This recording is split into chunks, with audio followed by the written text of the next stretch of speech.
Good evening, everyone. Thank you for coming to our forum. So, I'm going to give you just a quick rundown. My name is Rosemary. I'm president of the chamber, and I'd like to welcome all of you. And lots of questions, so get them ready. But first, we're going to have to salute our flag. Bob, would you like to start us? Sure. You guys will join me.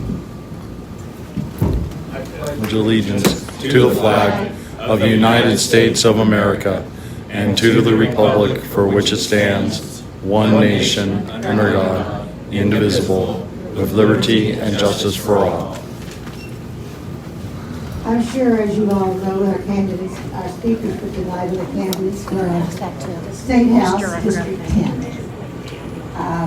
There's paperwork for Dave over here, and Jesse. Jesse, I haven't met you yet. Hi. Hey. And Bob Hall is going to take care of our forum.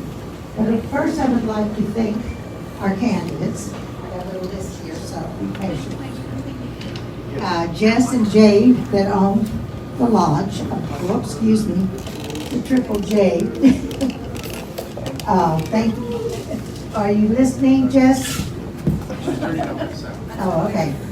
I would like to thank them for allowing us to have our meeting here tonight. So, you know, just give them a little hand whenever you guys. In fact, give them a hand right now. Thank you, guys. And Patricia and Mr. Hall over there donated that mask. So if you don't have a mask and you wish to wear one, there's lots of them at the front up there. And last but not least, thanks to Alma, she's got our Zoom going over there. So everybody can get your questions out there, and the Zoom goes out to how many people? Up to 300. There you go, up to 300 voters. So, at this time, I'm going to turn this over to Mr. Hall. Thank you. Thank you. We invite the candidates to come up, sit in front of their table with the name tag on it. Patricia asked to work tonight. And she may be showing up late because she works at a medical facility. The nature of the forum today is it's a forum, it's not a debate, it's not back and forth. And all the questions will be gathered together, write them down on paper. It's not, you don't get your soapbox, sorry folks. You have to write your questions down, you can send them over here to Rosemary, or you can bring them up to me, and we'll collate the questions. We've already got 2 questions on binding caucus, so we'll try to turn it into 1 question. And we'll take some of the personal elements out of it. The candidates will each have 2 minutes to respond to the questions. Rosemary has a little timer over there. You can see she's got 2 minutes, 1 minute, 30 seconds. And try to stick to the time. You don't have to use it all. And somewhere during the forum, if you about halfway through, we'll give you an opportunity to ask a question of the other candidates that are here. Not here is a lady that's the Democrat candidate, Monica Stein-Olson. She's been emailing us and may even try to attend by Zoom, but she's in Seattle and couldn't make it. She had this trip a couple of weeks ago. And Patricia may be joining us later, depending on overtime on her work schedule. So we'll go ahead and get started. I'll let you know we already have some questions that are coming your way on why are you running, crime in the valley, binding caucus, and standing alone on principle. We'll start first with an opening statement, and we'll just take turns going back and forth, and then one person will go first, and then the next person will go first the next time. And David, you have 2 minutes for just an opening statement. Sorry. Very good. Thank you, Robert, and thank you for hosting the event. My name is David Eastman. I haven't had a chance to meet you in person. Look forward to doing so. I am the current representative for this area, and the reason that I ran for office was because I surveyed what was going on in Juneau, and I recognized that it didn't reflect what my community and and my circle of friends and neighbors and family believed or thought what was going on in Juneau was of a very different nature. And frankly, it was difficult to understand how our representatives here, Matsu and Republicans in other parts of the state could be voting for things that really didn't match what they said they were going to be voting for when they were running for office. And so to give our district a voice, I decided to run. I was elected, and I'm now running again. And my main goal here is to restore the trust that has been lost, that the legislature has betrayed from the people of Alaska. And that goes to things like the PFD, when the legislature did not stand up to Governor Walker's veto of the PFD. I believe they should have. I think they had every reason to. The binding caucus got in the way. We can talk a little bit about that later. But I don't believe that any constituent of mine should call my office and ask me how I'm going to vote on something, and then me or my staff have to say, well, you need to go call that other legislator over there because we've already decided that we're just going to vote whatever they say. I don't think that's right. I think they should have the ability to know how I'm going to vote by talking with me directly. So that's my commitment to all the constituents in my district, that the decisions on how I vote will be mine that I make, hopefully in consultation with each of you. Thank you very much.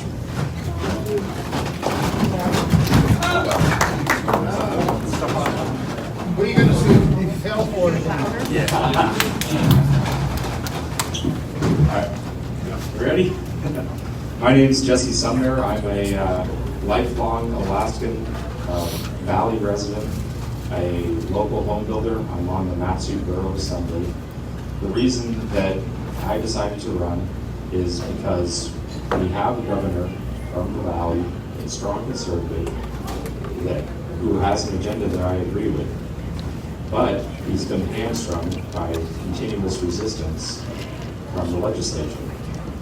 Now, the governor has very strong negative legislative power through the veto.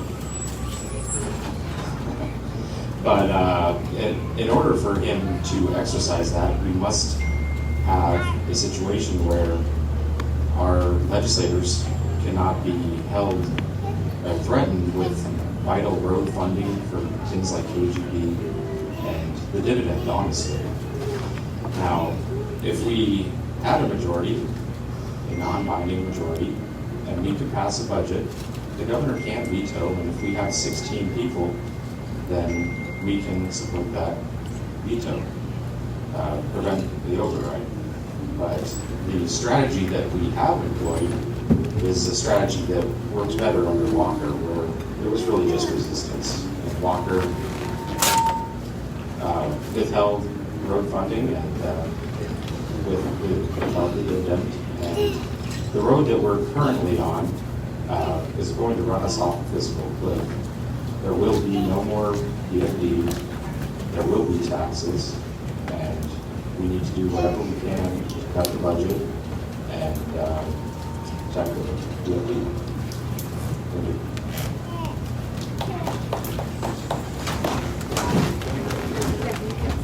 We've got 3 questions so far on the binding caucus, so I'll try and combine those. We may end up with another question later on. But what's your position on the binding caucus? I'm going to kind of combine them here. Under what conditions would you join the caucus? And what's the alternative? And how would you define how a caucus should be organized? And then we'll start this time first with Jesse.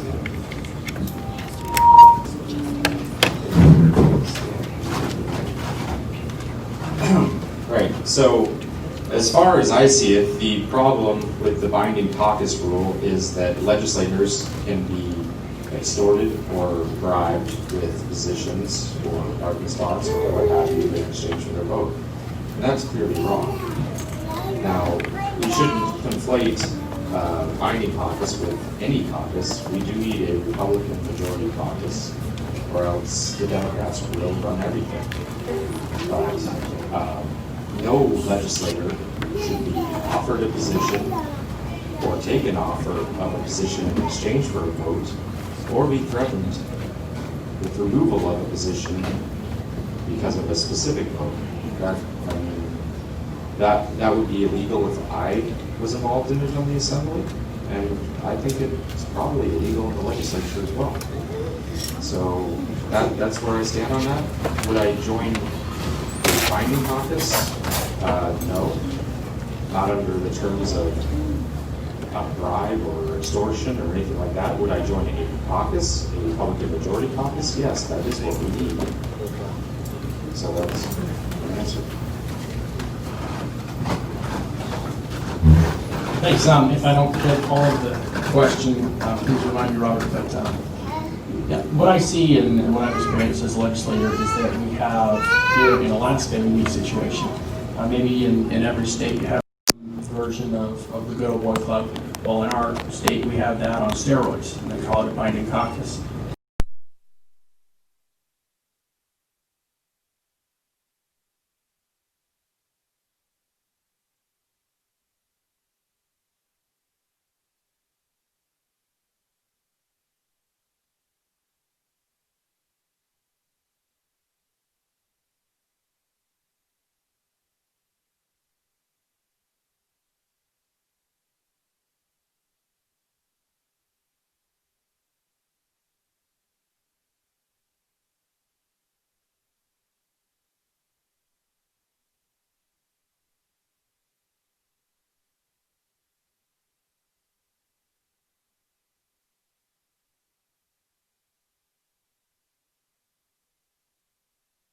This is the kind of power sharing arrangement we're going to have in exchange for voting with the Republican if you're a Democrat. You can have a chair of a committee or vice if you're on the Republican side. Now in the Democrat caucus, you get some type of power position in exchange for electing Bryce Edgman as Speaker in this case.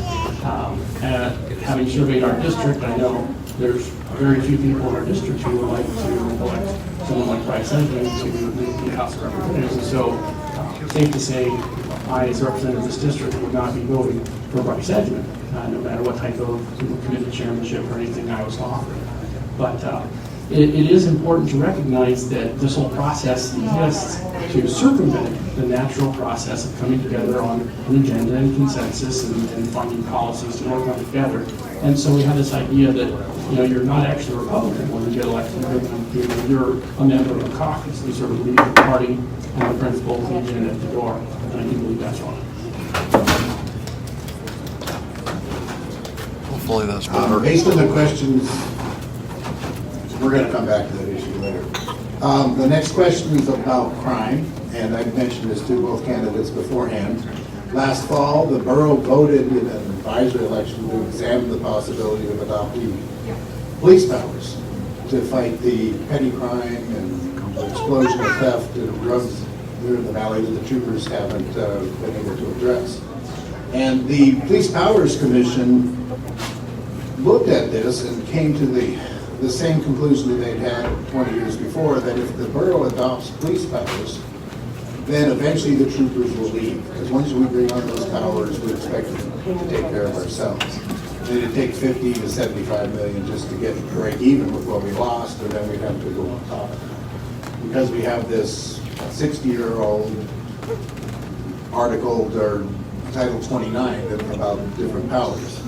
And one of the options discussed was the ability of the borough to have limited police powers, where they could give the city of Wasilla Police Department several $1 million to have a task force to go just do the low stuff that the troopers are doing, the petty crimes and the drugs, all the thieving and the drug stuff.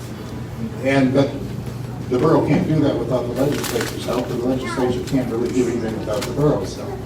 So the question is, what do you see as your role about working with your willingness to put your staff, legal, and everything into it to try to find a potential way to help the borough defend themselves without losing troopers? Your first. Thank you. Well, the catch-22 is terrible. We recognize that we do need more troopers. We need more law enforcement here in the Mat-Su. Certainly in this district, maybe as much as any, maybe more than any other in the borough. We have a lot of rural communities. We have a lot of miles between trooper stations and so forth. And to give you an example, just this last couple days, I had to call the trooper about something and got a call back, but wasn't able to take the call, and we're still playing phone tag. And I think that's maybe more than some other people, get when they call and can't get through, and someone who needs someone to be there to respond to something from happening that maybe shouldn't. So I am very interested in seeing Title 29 looked at, opened up, figure out how we can recognize that not all boroughs in Alaska are equal, and many of them have a shortage of resources, and some others have maybe what can be described as an excess of resources, are not hurting in the law enforcement arena by any means as far as their funding within the borough goes. It has to do with how we've allocated our natural resources as a state. So very important issue, and I recognize that right now we have communities here in Matsu that are being self-controlled by neighbors because law enforcement just isn't available or isn't able to get there in a timely way, and so they're having to look after themselves. And while I appreciate that people are doing that, I don't think that's the way it should be at all.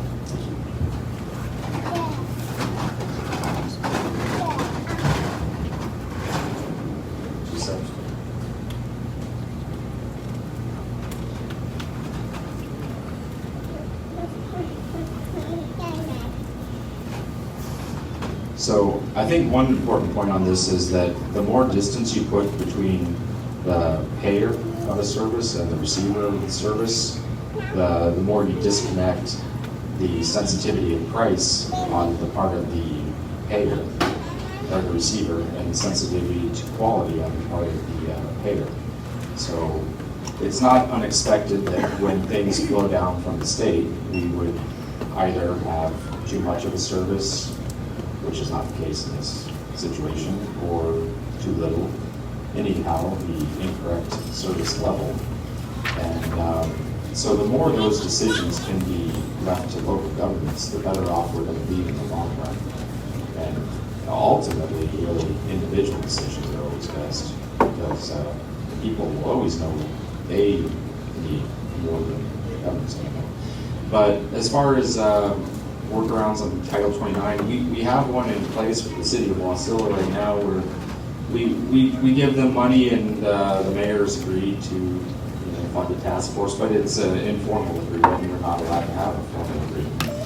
And there's really no reason why Title 29 shouldn't be reformed to allow that sort of thing. I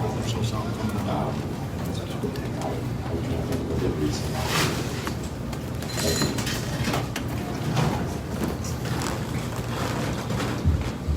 We have a couple of questions that are for each of you individually, but we'll let both of you respond to both of them. And we'll start this time with Mr. Sumner. There's Mr. Sumner, and I try to avoid direct questions, but it's pretty direct. It's not that. What do you know about supporters of yours tracking down Representative Eastman signs? And Representative Eastman, what do you know about supporters of yours initiating a recall against Assemblyman Sumner, and do you support this? And you can answer both questions if you like.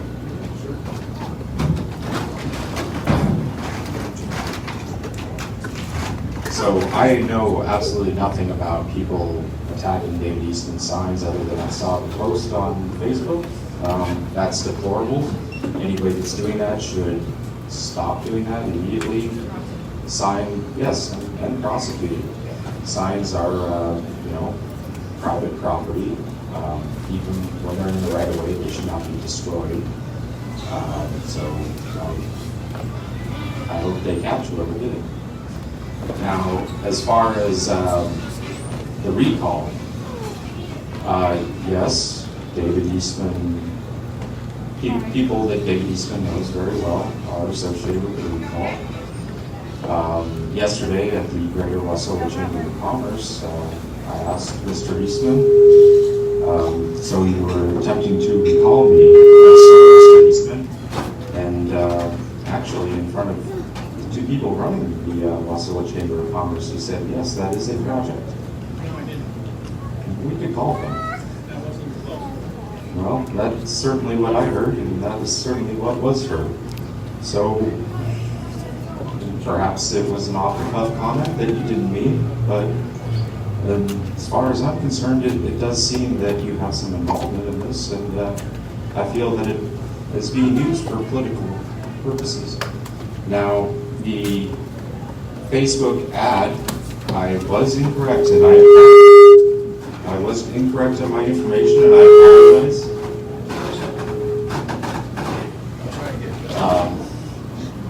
I had bad information, but you know, the best way to fix that would have been a call. I would have taken it down immediately. And you have my cell phone number. I don't want to propagate incorrect information. I've apologized and published online that apology and corrected the information and published the actual figures from the legislative office that I received. Thank you. Thank you. Maybe step away from the speaker over here, but yeah, I think we're the situation reversed, and you know, my opponents, any of my opponents, campaign signs being vandalized. I would definitely say that certainly I would hope none of my supporters were involved, and would make sure that if there was anything I could do to stop that, that I would. Whether they're my signs or everybody else's signs, it's the same idea. Private property, I do respect that. I hope others will as well. And as regards the statement from last night, I think I was very clear when I said it was not a project of mine. And to the extent that someone who supports me is part of that, that's their business. It's not a campaign goal of mine to recall Jesse. And it's not something that anyone on my campaign team is involved in. And I'll make sure that it stays that way. Because my goal is 100% to win re-election. And as much as I do care who all of my elected representatives are, including Jesse, that is not a part of that goal. And if there's anything else that you'd like to throw in there, I'm glad to answer that too, but I think those are the main questions. Here's a quick change of pace. Do you support term limits? Sure. It's a topic of conversation I have often with folks. A lot of people, especially on the Washington, D.C. side of things. I think there are some good things that come from term limits, and there are some bad things that come from term limits. And I had some very close friends that were involved heavily in the Oklahoma State project for term limits. It cost them some number of millions of dollars. They got a lot of signatures, they got it on the ballot, they got it passed. And then they found out afterwards that the average length of incumbency in Oklahoma increased after they passed term limits.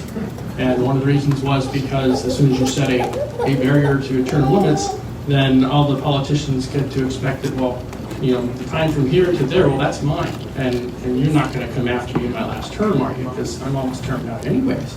And so you end up getting more of the same rather than different. I also watched as that took place in California, and they passed term limits.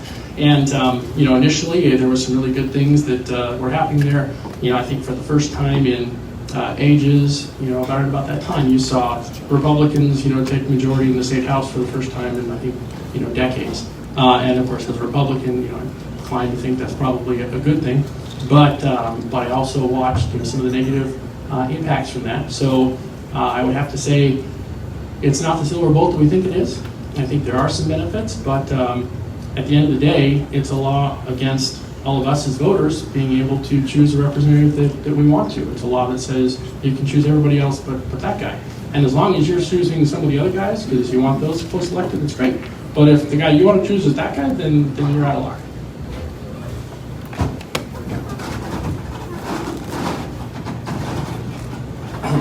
Well, I would say that I do support term limits. It might be convenient for me at this point to say 2 terms is enough, but maybe it should be 3. I think the important part is that we ought to, and we're supposed to, have a citizen legislature. We're not supposed to have career politicians, people whose only job is politics. And I'd like to point out, if I was hired to build a house and I spent 4 months banging around, making a lot of noise, and at the end they only had a pile of lumber, I would not expect to be rehired. I would expect to be fired. It is only politicians, as far as I can tell, that can produce nothing, can get nothing done, can give a bunch of excuses, and can expect to get reelected. And I think maybe we should get some more gung-ho people from the private sector in there and get things done. That's my opinion on it. Thanks. We do have a couple of firemen in the audience, apparently. The state has cut wildfire teams significantly over the last several years. This year, the risk of limited support from the lower 48 due to COVID-19 combined with our fewer teams made the state implement a statewide burn ban in the spring simply because they were afraid they did not have the resources to fight a major fire. There was an idea of putting some money aside in advance in case they needed as a standby to get that money to survive the budget cuts. What would you do to fix this?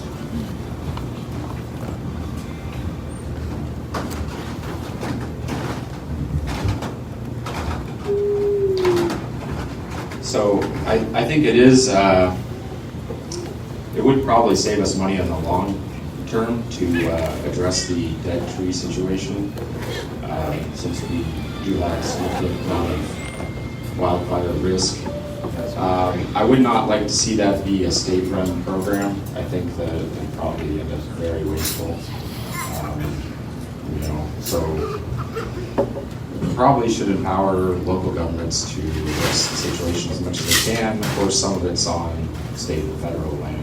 So I'm not sure that I have an easy solution, but I'm certainly willing to listen to anybody that does. Thank you.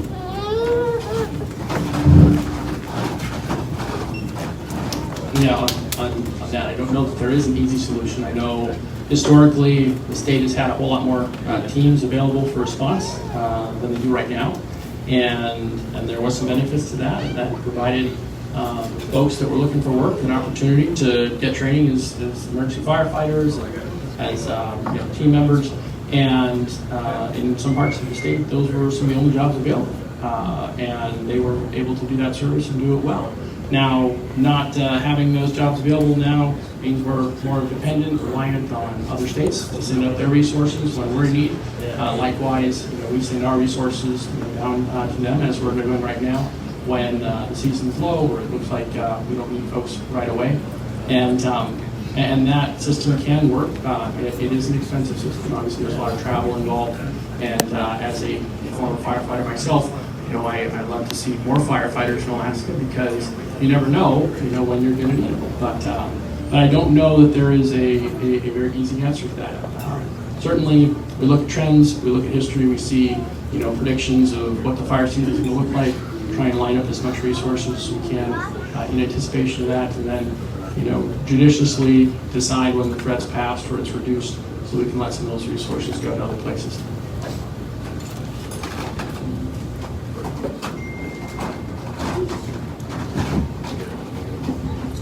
We have 4 or 5 questions on abortion. I'm going to try to combine them, because I think what they're trying to do is to figure out exactly where your position is on abortion legislatively. And I'm going to kind of just go through the questions and let you pick them apart and define how you want to define yourself. The heartbeat bill has been proven to be ineffective because Roe v. Wade prohibits any regulation of abortion in the first trimester. Since this is true, do you advocate for heartbeat bills? Why is life at conception the only route to defend the unborn life? And since heart bills leave the choice for abortion intact, they're actually pro-life bills. Why do you advocate for pro-choice bills?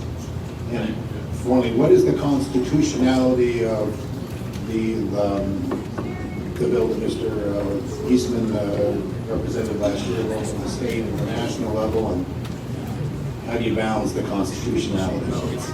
So we'll start first with, and I guess what they're looking for here is kind of, it's a big wide topic. You can kind of tell us where you're at on that spectrum and why you're there, and throw in a comment about the constitutionality. Thank you. Well, to echo the words of our former Chief Justice here in Alaska, the courts here in Alaska have usurped the legislature's authority. And the legislature, of course, represents the people, and they're the elected branch of government. And right now we have it backwards. We have the courts who are not elected doing the legislating, deciding the policy, deciding whether we be funding taxpayer-funded abortions, whether there's going to be parental consent involved in abortion for minors, whether there's even going to be parental notification for minors. All these are decisions that in most other states the people get to decide. Either they get to decide in the ballot box, or they get to decide through their elected representatives in the legislature. That's the way our Constitution was set up, but that is not the way we are currently operating. Abortion's one example. Obviously, there's a number of other examples in the state of how that same pattern works out. And nationally, we're also seeing a shift to policy making coming out of the judicial branch, which is not the way it's supposed to be. I think the Constitution is right on that. The people are closest to their elected representatives. Those people should be deciding policy, because the people who are following that policy, people who are under the law, all of us, need to have a voice. And there are times when judges are not able to be that voice for us, and that's wrong. So on abortion itself, my position is that abortion is wrong. Not only should we not be funding it as a state, but we should not be having abortion as a state. We look at our Constitution, both at the federal level, 14th Amendment, and our state constitution in Article 1, and we see that all Alaskans have a right to life. Government didn't give it to them. Government can't take it away. And right now we are taking that away, and we are also using tax dollars to do it, both of which are wrong. You're not going to see a solution in the form of a heartbeat bill or any other bill unless we are willing to confront the bigger problem, and that's the courts. Once they've usurped that authority, if legislators continue to go along with that, then the problem will remain the same.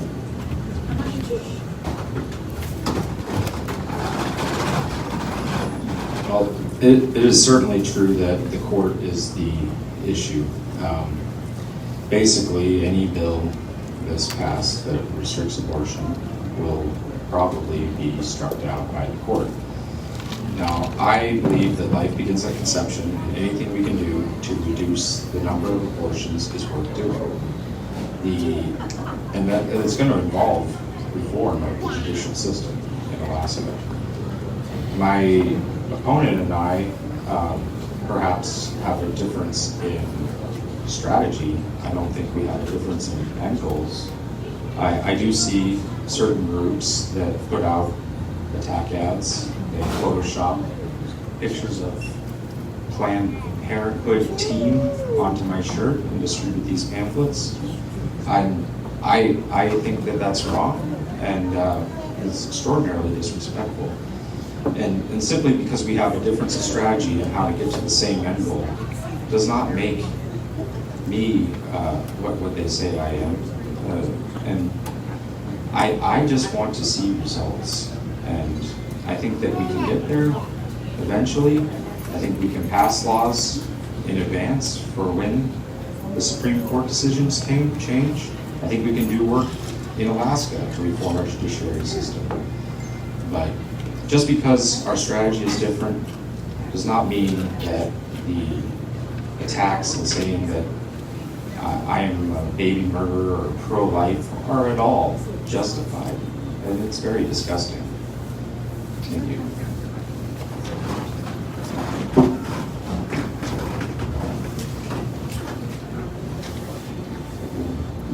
After this question, we'll give you a chance to think about it.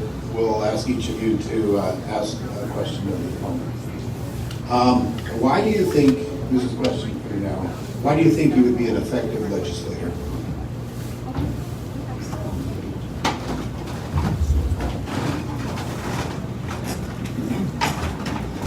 Well, I have had some measure of success on the Mat-Su Borough Assembly. I'm not one that has sought to seek credit for everything that gets done.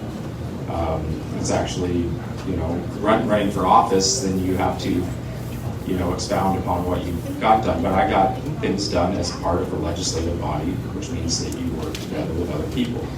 Now, the people in the Mat-Su Borough Assembly, I would not describe as a majority conservative. But I have gotten things done. I prevented a $1 mil property tax increase last year.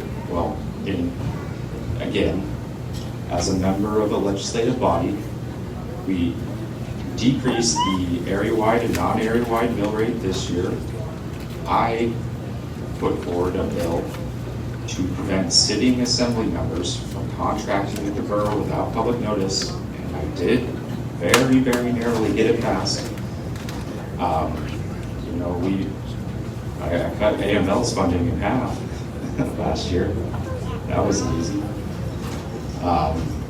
But the important thing is that when you go in and you immediately engage people in a way that they feel that you are attacking them, or you're going to attack them, or you threaten them, or this or that, that's somebody you're not going to be able to work with.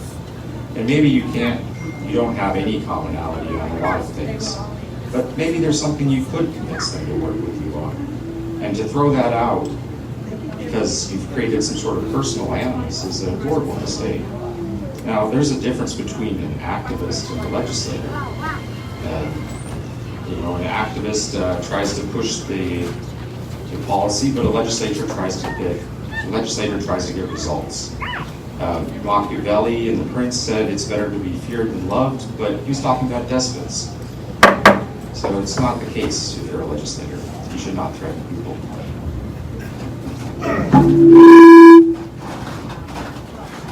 Yeah, in terms of being effective, I'm as effective as I am because I work very hard at it, and I engage with all the constituents that reach out to me, and sometimes I'm able to do the reaching out and have a decent idea of where they're at on things.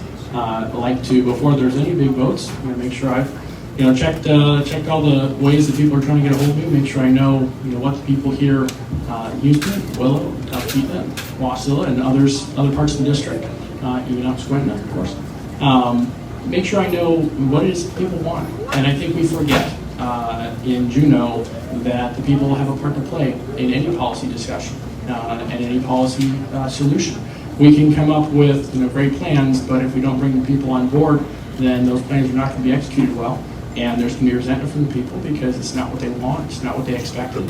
And they have a right to be represented and not told that Juneau's just going to figure it out, and they get to find out what happened after the deal is made. So other ways I think are important to recognize is that our district is going to be unique, and it is. And to think that those in Anchorage are going to like the things that we want and are going to like the representatives that we choose to elect. Maybe they will, maybe they won't, but that's our decision, and I will defend that and uphold that and be the voice for this district, not for Anchorage, not for Juneau. I think there's this idea, again, going back to the binding caucus, that, well, if we just, in Anchorage, make a lot of decisions, well, then they'll be happy, and then they'll give us some stuff back, and we can get some stuff done. And if, in order to, have that kind of relationship with Anchorage legislators, we have to sell our voice in hopes of later getting, pieces of it back. And that's a losing proposition for Matt Sewell. Thank you.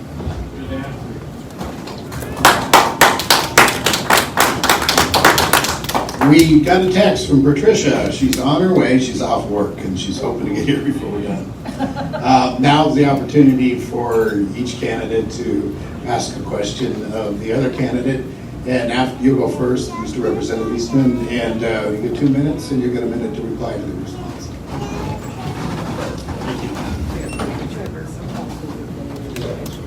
My question is going to be about the dividend. We have a lot of legislators that I work with, some of whom I agree with, a lot of whom I don't, that the dividend is just not going to happen because those in Anchorage and Juneau don't support it, and we're just going to have to deal with that. And I wonder, what should be your response as a legislator from our district when you have those in Anchorage who are saying, no dividend over our dead body, but you have the people in our district who are saying something very different?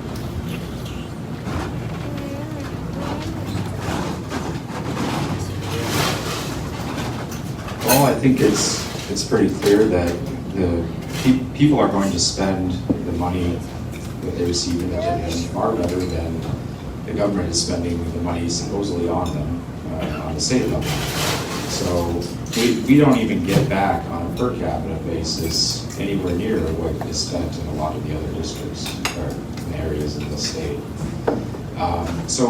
Just from a financial perspective, it is a terrible trade for us. As far as what you say, well, you were trying to take money from pockets of my constituents on a equal per capita basis to distribute it on a very unequal per capita basis around the state, and that is wrong. So you tell them that you won't let your constituents be robbed, and you stand up. But we do need, under the current system, because of the Wilkowski decision in Walker, we do need a majority in order to appropriate the PFD. Now, I would like to change that, but that is the current reality. And if we want to see the dividend, if we don't want to be having to be used as a bargaining chip by the Democrats, by hedgemen, then we will need to have a House majority and support the governor. Thank you.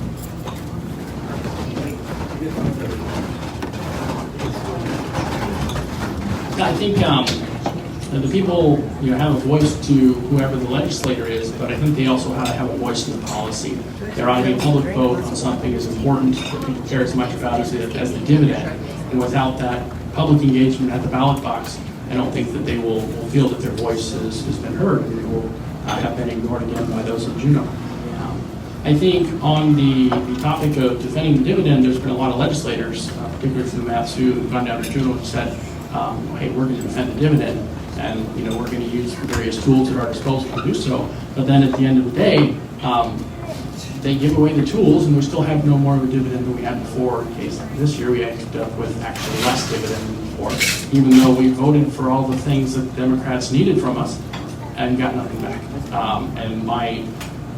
They didn't get my vote because they did nothing to earn it, and our district did not get the things that our district's been asking for.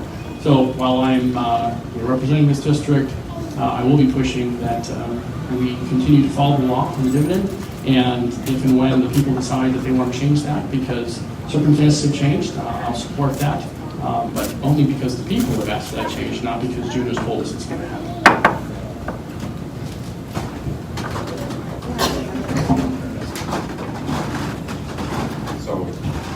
My question is very simple. If you are reelected, why should we expect that the actual results will be different next time than they were over the last 2 years? That's something of a loaded question. The last 2 years have been a whole lot of work, and particularly when you're the minority, that work is harder. I don't think the goal of the minority legislator is to rack up bills that Democrats have supported and get them passed. I think most of the job of a minority legislator is to recognize that there are terrible bills that Democrats want to pass, and they may in fact have the votes to pass. But our job is to slow those down and oppose those, point out the problems with that, let people know the problems with that so that those don't pass, so that we can come back at that next election, as in the case of SB 91 and others, we can say, hey, here are the legislators who have opposed the people and what's best for the people.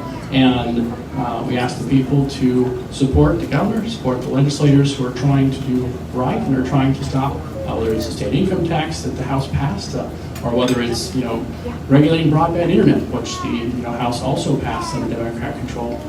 Some of those things we weren't able to stop in the House, we were able to stop in the Senate. Some of those things might be able to pass the House, Senate, and we'll get stopped at the governor's desk. We find a way to stop those however we can, but in the minority, your options are limited. And so you set your sights accordingly, and you let the people of the district have the expectations that are appropriate. With Governor Dunleavy, there's a lot more we can do, but you have Kathy Giesel and Bryce Edgeman are still in control of the legislature.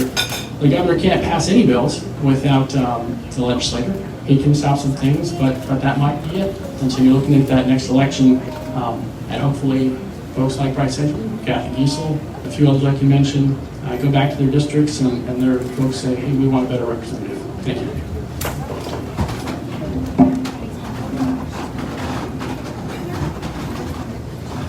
Well, there's certainly some House representatives that we need to not have come back. I won't speak to specific names, simply because that would not be conducive to working with whichever ones of them may actually come back. The thing about it is that I don't see that there will be different results. But I do not blame Mr. Eastman for the Republicans not having control of the House. I do not think it was solely his fault, or even close to that. But what I do think is that if certain races go the right way for us, and we have a chance of putting together a Republican House majority, I think that certain people, specifically not feeling comfortable or not wanting to work with Mr. Eastman, make that harder. And it's something that we so vitally need to support the government, that I don't think that we should try to make it harder.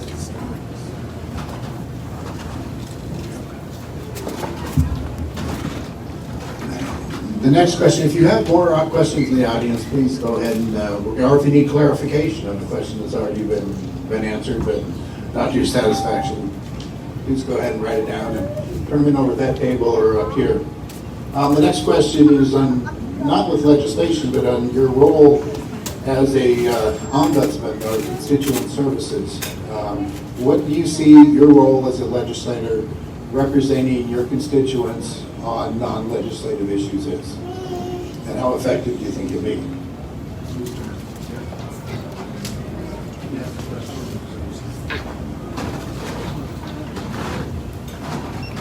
Right. So as a representative, that's actually one of the most important jobs that you have.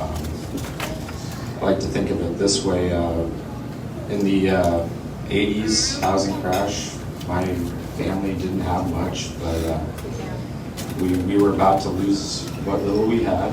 You know, we had lived in a house that didn't even have running water, but the IRS wanted to take it because we couldn't pay the taxes. And my parents reached out to Don Young, and he was able to get them a payment plan. And that's something that I see as one of the greatest things that you can do as a representative. When people are having problems with government, then it does need to be addressed, and you need to help your constituents.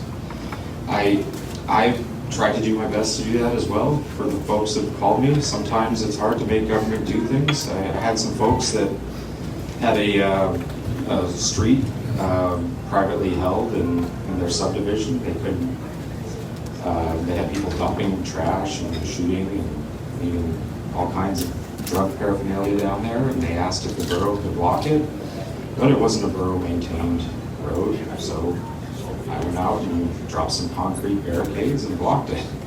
You know, you have a responsibility to do things for your constituents who are elected for that purpose. If for some reason you can't get the government to help them, I mean, the responsibility doesn't go away. You're being elected to support your constituents, and when you do that, it's at all possible.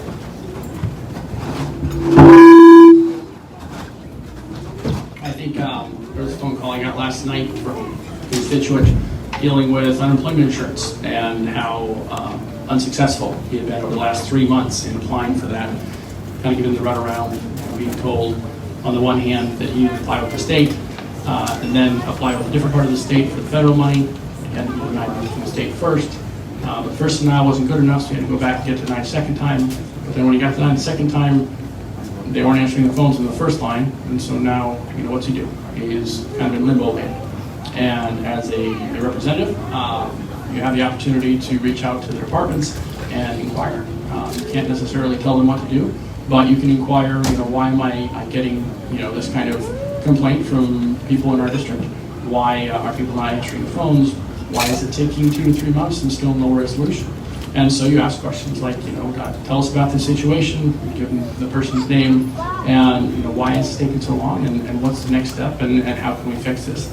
And that could be dealing with, you know, travel to a medical appointment, using some kind of voucher that's been an issue in the past, or it could be something dealing with, you know, PFD application, what have you. There are an unlimited number of ways in which government fails, it doesn't work, it works slowly, and works not in the interests of the people it was intended to work in.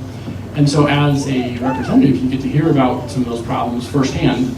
Sometimes you get to be part of the solution, but you get to jot them all down, and then when it comes time for session, you can put forward a bill, or work with others in putting forward a bill or a policy change, or work with the department to make sure that those situations don't recur again. And it's great when you can be part of a solution. I know I've got a lot of different complaints we're working on. A lot of some of the messiest ones deal with OCS, for example, and how OCS is failing to support families here in Alaska. It is a terrible issue. The outcomes are horrible in a lot of cases by the time they reach my desk. And so we try and work at how to keep them from getting any worse. We're going to shorten the response time because we're getting close to our quitting time. But we have some short, so just 1 minute response. These are shorter answers. What would be your number one priority for the next legislative season?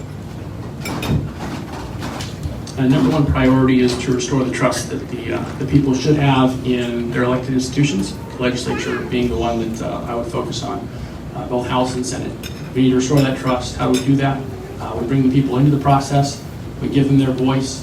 We don't let them walk away with the impression that they haven't been heard, that when they got their 2 minutes, we didn't want to give it to them. Legislators were sleeping when they were testifying, and all the other ways that we communicate as an institution to the people that, you're there, we have to listen to you sometimes, but we're going to do what we're going to do, and we don't really care, and we don't really have to care. I think we do have to care. It's our job to care. It's our job to engage with people, all along that process, and we could be doing a much better job than we're doing right now. And that will end up with better policy outcomes as well. It's not just to make people feel good, but it is the hard work, and not enough of it's getting done right now. So that will animate all of the different policy issues that we deal with.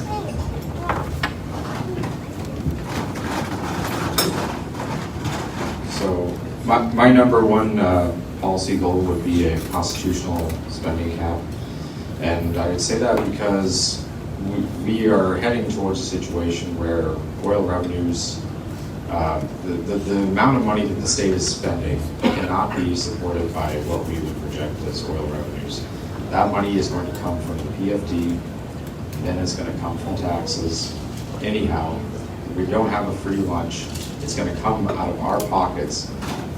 Here in the Matsu, it'll never be spent back here at the same rate that it's taken out, and we are going to lose. We're going to lose out. So if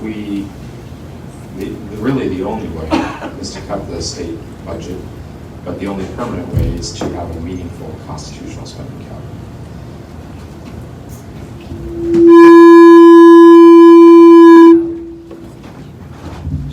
Mr. Sumner, you'll get this question first. 1 minute. Is it the duty of an assemblyman to fulfill your term on the assembly that you were elected to before you run for another office? Well, I think that your duty is to your constituents, and if the voters elect to send me to the State House, then I will go. If not, I will stay on the assembly. I'm not quitting. I'm offering a choice, and I don't see that is an issue.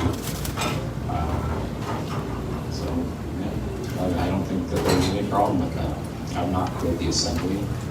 I'm working just as hard as I have on the assembly, just as hard as I have for my business and doing this campaign, and trying to have as much family life as I possibly can. I don't feel that I've let anybody down.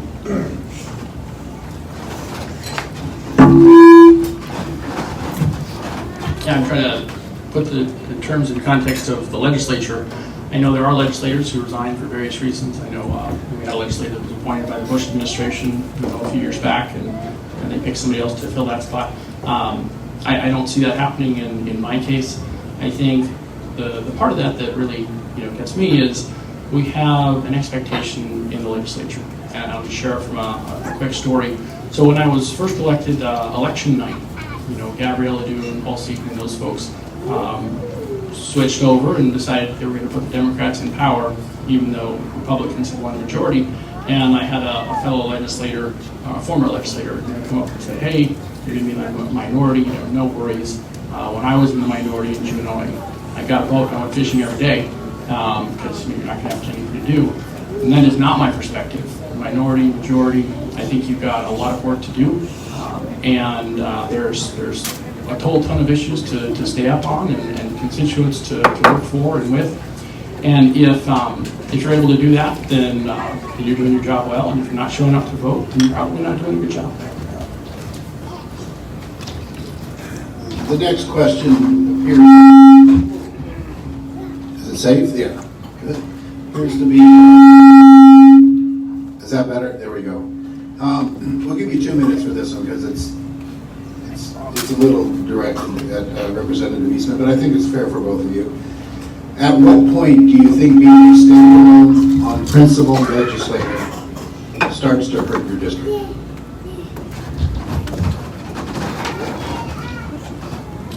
Well, my first vote in the legislature was the election of Bryce Edgman as Speaker. And I voted not to elect Bryce Edgman as Speaker because that's, having talked to the district, I don't know if there was any people I talked with that wanted that to happen. And I didn't plan to do that standing alone. I didn't talk with any of my other fellow legislators about how they were going to vote. I expected that the Republicans probably wouldn't want to support a pro-abortion, huge budgets type of Democrat running the House. I was surprised. I ended up being the only person to vote no, and I stood alone. But I don't think you do that to stand alone. You just do that because that's what the district expects you to do. I had talked with folks as a candidate and said, hey, these are the kind of leaders that I'm willing to support, and these are the kind that I'm not. And he was very clearly in the category of someone that I couldn't support. So just to keep in line with what I had told folks on the campaign trail, it was an easy decision for me. It apparently caused an earthquake in Juneau, and that needed to happen. And I think Juneau was better for it, but it wasn't because I set out to be the one guy standing there. I don't think you ever do that, but sometimes it happens, and sometimes that is how change happens. Someone's got to be the first step to get out there and take the flag and take the arrows, and then you look around and you're still standing, and then other people get to say, oh, well, I guess I can do that too. That's right. Amen.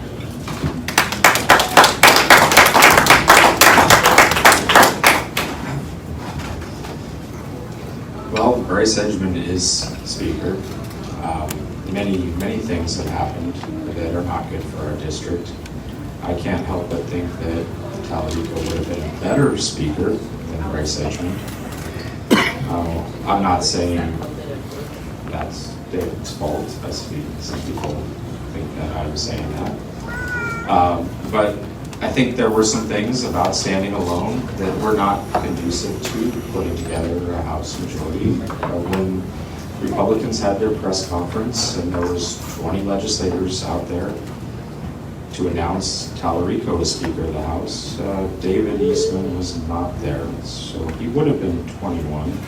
Now, I do not know the internal politics of that, and I do not blame Mr. Eastman, but not being present certainly didn't send a positive message as far as that goes. Now, things may have happened under Talarico and Republicans as Speaker, which would not have been perfect, but I can't help but think they would have probably been a little better than Bryce Edgman as Speaker. Thanks.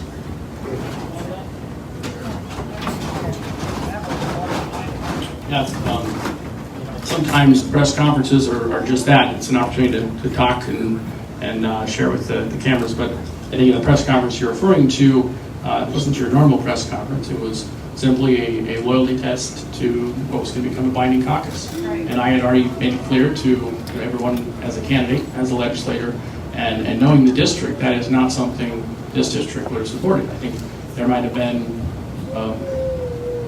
1 out of every 5 people in the district might have supported joining a binding caucus where you have a blank check and you're signing it off to anyone, even someone as nice as Dave Talarico. Because in the end, you realize whoever you're signing it over to doesn't have the interests of this district first and foremost. they have their own district to worry about, or if they're speaker, they got a lot of other districts to worry about. And that's not something that I think any legislator should ever do. In 49 other states, they don't do that, and we have no excuse for doing it here in Alaska. Amen. We have time for 2 more questions, unless there's, and the first one is a follow-up, so we'll just go 1 minute on this. It's regarding the abortion questions from before, and it regards the difference between a heartbeat bill and a life at conception, 2 different strategies to reduce abortion. Why do you support your strategy versus the heartbeat bill, or vice versa? Can you read the question exactly? Well, it's a little pointed and it adds personal thoughts. I'm trying to keep it neutral, but I'll try it. It's fair to ask the direct question. I agree. You're in Ask the charge, question. Mr. Moderator. Let's see if I can neutralize this so it's fair. I'm here as nonpartisan. Put both your signs up, gave them money, and I'm just trying to keep it equal.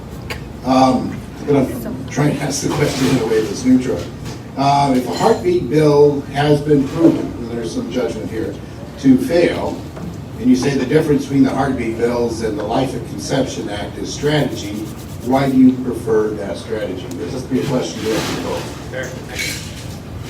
Who went first last week? Oh, you go. Okay.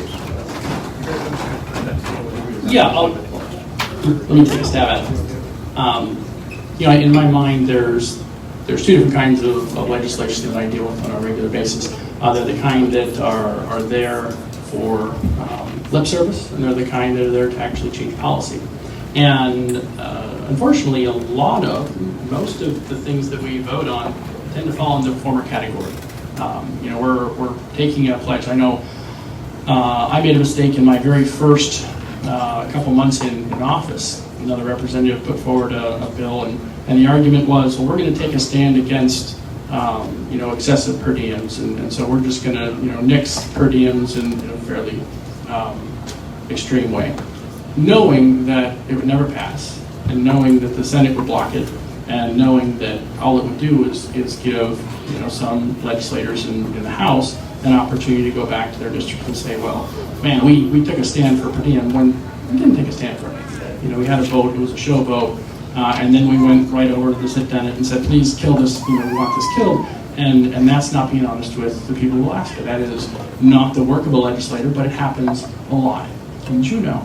And so, after making that mistake, there was arguments at the time. Well, we'll stand with the people. They'll appreciate that we're standing with them. There's a lot of fluff.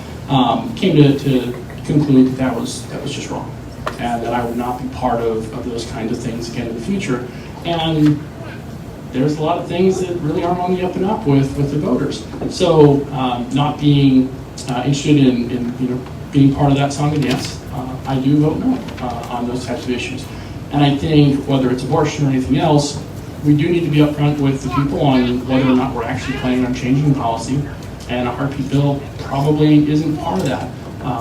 You have to not only put forward legislation, but you have to have a plan for how to implement that, how to enforce that, so forth. And whether that's a labor issue or abortion issue, I think the same thing. You have to think it through and be willing to go the distance. So if we're going to go the distance, I'm excited about that. And if it's just for show, then I'm not. It's a distraction. We need to focus on things where we are going to make a difference. So the court would probably strike down either bill. And I do describe this as a difference in strategy. We should pass what we can pass so that we can have the conversation about judicial overreach.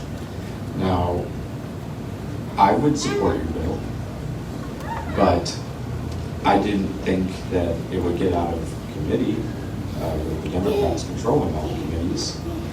The heartbeat bill was potentially able to go straight to the floor. At least I've been told this. But the important point is that you pass what you can. They're going to probably strike anything down. We need to reform the judicial system, or we need to have the governor enforce the laws of the books and not let the judiciary's opinions overreach their authority and not allow them to have legislative authority. And to do that, we need to have the conversation, and there needs to be something to have the conversation about. So I do think that there is merit in asking.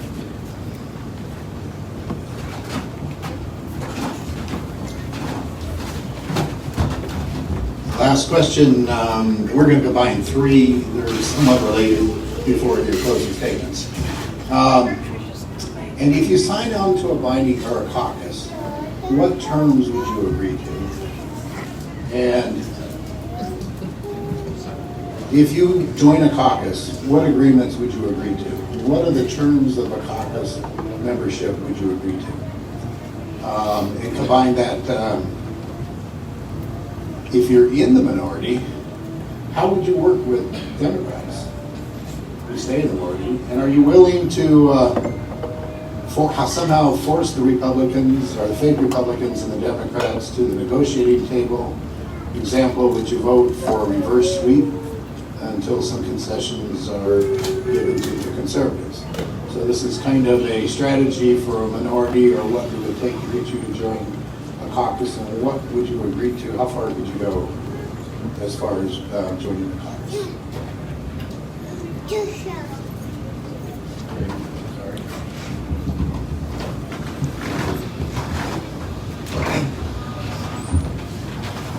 So, as far as agreeing to a budget, in a broad picture, if we could agree as a caucus that we would have a budget that's cutting,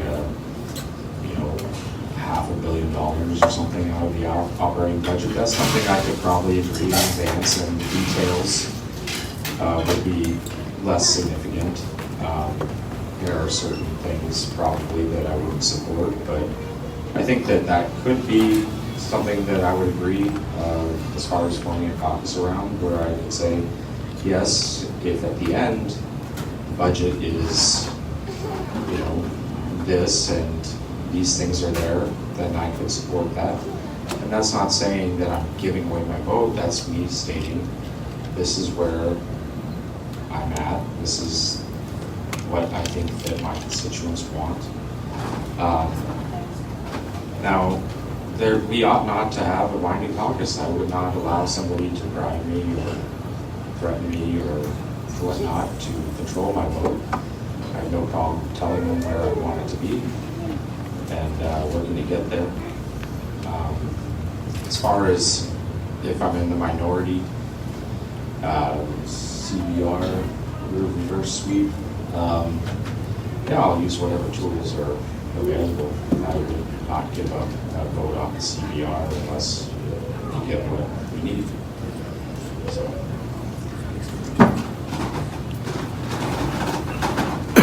I think, even before I was elected, it became clear that the whole binding caucus is basically a tool to use against conservatives in districts like ours and in boroughs like the Matthew Borough and all the representatives that would be coming from conservative Republican parts of the state.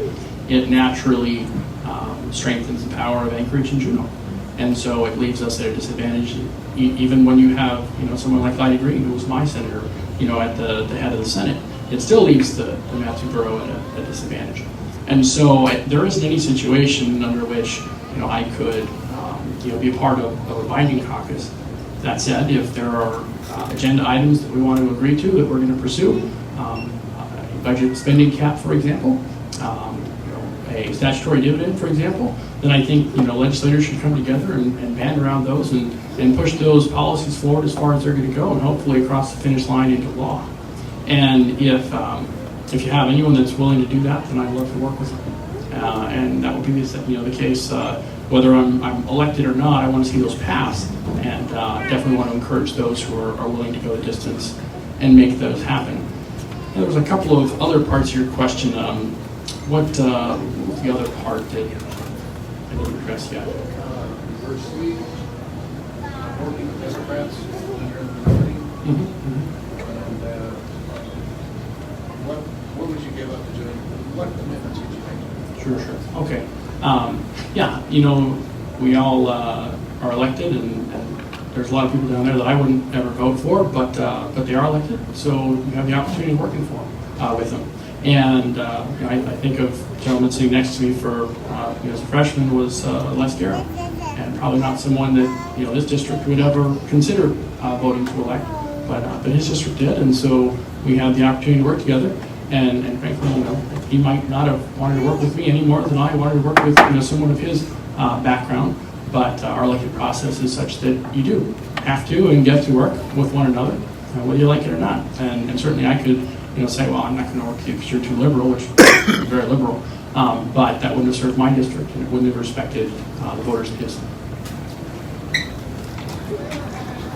Before closing statements, we'd like to recognize that on the general ballot, you're going to see two faces that aren't here today. Monica Stein Olson, a Democrat, and running by petition as an independent from Houston is Patricia Frey Brazil. And we are lucky to have people willing to dedicate their time and go to Juneau. That's a sacrifice. To give up and leave the valley and go down to that spot for 3 or 4 months. And so we'd like to give all of the candidates a big thank you for volunteering, stepping up to say, I'll be willing to serve and represent you, because it's really a public service and a sacrifice. And we do thank you for that. And I think the questions that came in today, I've been to a number of forums over the years, and you guys have got deeper into the nuances of several questions, binding caucus and effective leadership, and even further into abortion. I've never seen you kind of divided up before. So it's some good questions. I hope the answers have enlightened you a bit about where our candidates are. So we'll finish with a 2-minute closing statement. Who gave the first opening statement? I think you did, because I just handed it on. So you go first. Thank you, Robert. Thank you, all of you, to come and stay to the end. There's a hope that we're given from folks in Juneau, and it goes something like this. If you only elect, one more conservative or one more Republican, then you can get all those things you've been trying to get passed. And those of us who've been in a position of getting elected realize that that is nowhere near the truth. But that is something that, my senator previously had believed. He thought that when he got elected in the Senate, they would break the bipartisan majority and good things would happen and a Republican agenda would come out of it. And yet we haven't seen a conservative agenda. And even with this last election 2 years ago, we didn't see that happen, even though there were more Republicans that came back this time than before, and yet we still have this Democrat-led bipartisan caucus. So I'll tell you, conservatives, Republicans are known in political circles for thinking very short term, and the other side thinks a lot longer term and accomplishes their policy agenda because of that. And they are always whispering and wanting to encourage Republicans and conservatives to keep thinking short term, and they point to things that they want us to be thinking and focus on the short term. And we can't afford to do that if we want to get meaningful policy passed in the long term. You have to take that long term perspective. You have to recognize that you're going to have to give up some things in the short term in order to win the long term and make the changes that we need to make. Or you can allow the liberals to run the agenda, and you can be begging for scraps and hoping that you get some little something out at the end of the day. Our job isn't to do that kind of negotiation as a legislator. Our job is to represent the people that we were elected to represent, to advocate for the things that they want to advocate for, and we recognize that under a Democrat-led House or Senate, that's unlikely to happen. And so we look ahead to that next election, we look ahead to that next opportunity where we can leverage the gains we've made to push something else through. We were able to do that in the case of SB 91, but that took 3 long, hard-fought years, and there was no guarantee that we were going to do that last year. In fact, it surprised many people that we did. But we stuck it out, we fought for it, and were able to accomplish it.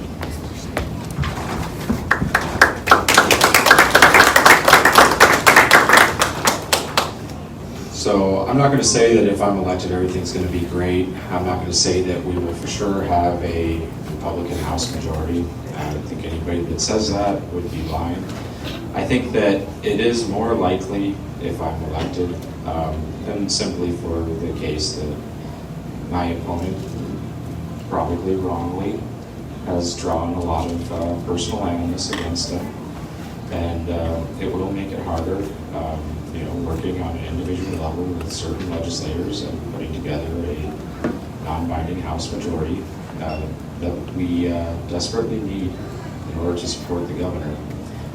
The governor, who was both of our senator, that you talked about, well, he is now the governor.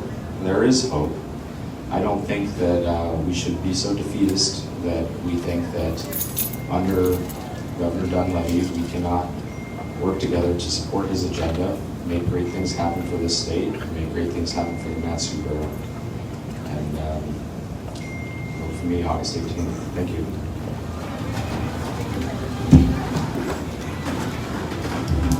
Thank you, candidates, and thank you, Jess, and the Houston, or the Triple J Lodge, or the Houston Lodge, for hosting this event tonight.